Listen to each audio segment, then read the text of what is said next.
30 monedas de plata. Eso fue lo que el miserable ganó por entregar al Hijo de Dios. La voz del padre Esteban retumbó en toda la iglesia durante la misa del miércoles santo. Los fieles asentían. Esa misma noche el padre recibió una carta, sin remitente, sin explicación, solo un par de frases escritas con tinta oscura. Yo estuve allí. Y tú pronuncias mi nombre con desprecio cada domingo. La carta también traía una dirección, en las afueras de la ciudad. Era una casa vieja, abandonada. Al llegar, no había ruido, no se escuchaban insectos. La puerta estaba abierta. Una luz tenue respiraba desde el interior. La casa olía a humedad y a metal. Un hombre lo esperaba sentado frente a una mesa. Delgado, pálido, la piel demasiado pegada al hueso. Parecía gastado por algo más profundo que el tiempo. «Gracias por venir, padre», dijo sin siquiera mirarlo. «¿Quién es usted?» El hombre apenas sonrió. «Mi nombre lo conoces. Lo usas como advertencia». Un escalofrío recorrió la espalda del padre. «En su carta dijo que estuvo allí», balbuceó el padre. «En Getsemaní», respondió con calma. «Caminé con él, comí con él, dormí bajo el mismo cielo que él. No lo odiaba, yo lo entendía». El silencio se volvió aplastante. «Eso es imposible». ¿Imposible? También lo era que caminara sobre el agua, que multiplicara panes, que un ciego volviera a ver y que un muerto caminara. El hombre se levantó lentamente. Sus movimientos eran rígidos, como si su cuerpo no olvidara la asfixia. «Usted predica que fui ambicioso, que lo vendí por unas monedas». «¡Lo hiciste!», estalló el padre Esteban. «¡Lo traicionaste!». El hombre inclinó la cabeza. «¿Y si no fue una traición?». El sacerdote se quedó helado. El desconocido comenzó a desabotonarse la camisa. Su piel era pálida, casi verdosa, podrida. En su cuello, marcas oscuras, cicatrices que parecían latir bajo la carne. Cuando yo comprendí lo que había hecho, quise morir. La cuerda se tensó, el aire se fue y escuché el crujir de mi propio cuello. La oscuridad llegó, pero la muerte simplemente no me quiso. La luna iluminó el rostro, no proyectaba sombra. Desperté horas después bajo el árbol. La cuerda aún colgaba. Yo sin latido, sin calor, con una sed que no era humana. El padre empezó a retroceder. «¿Qué eres?». «Yo fui el primero en morir, sin realmente morir». Se acercó hasta quedar frente a él. «Mi traición no fue castigada con muerte, fue castigada con eternidad. He visto cruzadas, inquisiciones y guerras en nombre de Dios. He visto gente torturar, diciendo, ¿es la voluntad de Dios? Cada vez que alguien dice, ¿era necesario?, yo recuerdo el beso en la mejilla». Padre nuestro que estás en los cielos, El santificado sea sacerdote tu nombre. comenzó a rezar en Hágase voz tu alta. voluntad. El hombre lo interrumpió. «No me alimento de sangre, me alimento de culpa». «¿Por qué yo?», susurró el padre Esteban. El hombre lo miró fijamente. «Porque tú también lo harías». «Jamás». El desconocido se inclinó hacia él. «Si él bajara hoy y te pidiera destruir la iglesia para cumplir un plan mayor, ¿lo obedecerías?». El sacerdote quedó inmóvil. Abrió la boca, pero ninguna palabra salió de ella. Y en el silencio nació la duda. El hombre abrió un saco. 30 monedas antiguas de plata cayeron sobre la mesa, una por una. El sonido eran como golpes en el cráneo. «No fue el dinero», dijo.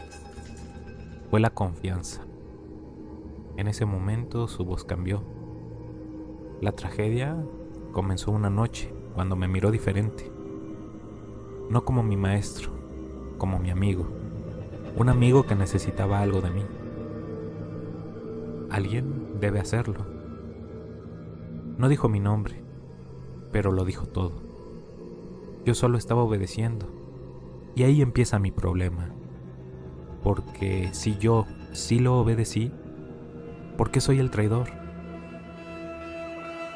Sin entrega no hubiera habido arresto. Sin arresto no hubiera habido cruz. Y sin cruz no hubiera habido resurrección. Y más aún, si así estaba escrito, ¿dónde empieza mi culpa? Si Dios ya lo sabía, entonces, ¿yo era libre? Aceptar que alguien debía traicionar es aceptar que el mal también sirve al bien. Y eso es lo que nadie puede soportar. Yo nunca odié a Jesús. Lo amaba lo suficiente como para hacer lo que hice. Algo que nadie más podría hacer. ¿Y entonces qué es peor? ¿Traicionar por dinero o traicionar por fe? Te pregunto, cura, si hoy Él volviera y te susurrara, hazlo, ¿lo harías?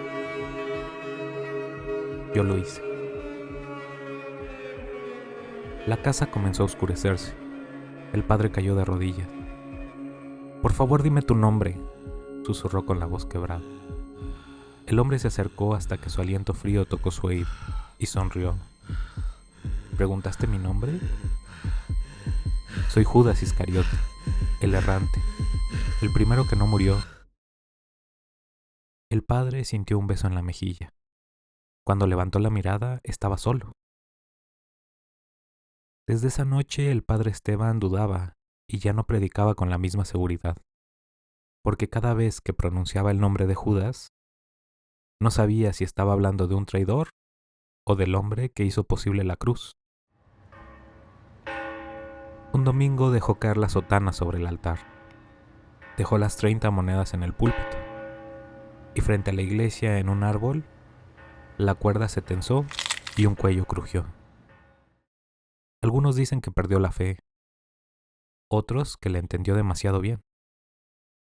Y mientras tanto yo no busco redención. La redención fue para él. Yo recibí tiempo. La cuerda no me aceptó. La tierra no me quiso. La muerte me negó. Y sigo aquí, escuchando. Tal vez ya me viste, tal vez ya me hablaste, tal vez ya traicionaste. Porque si algo aprendí esa noche es que todos, absolutamente todos, tienen un precio. Y yo lo sé mejor que nadie, porque yo lo pagué. Y hoy aún camino entre ustedes. Bienvenidos a este episodio de La Calavera Nocturna. Hoy hablaremos sobre Judas. Judas Iscariote aparece en los 4 evangelios canónicos: Mateo, Marcos, Lucas y Juan. Era uno de los 12 apóstoles. Se decía que administraba el dinero del grupo.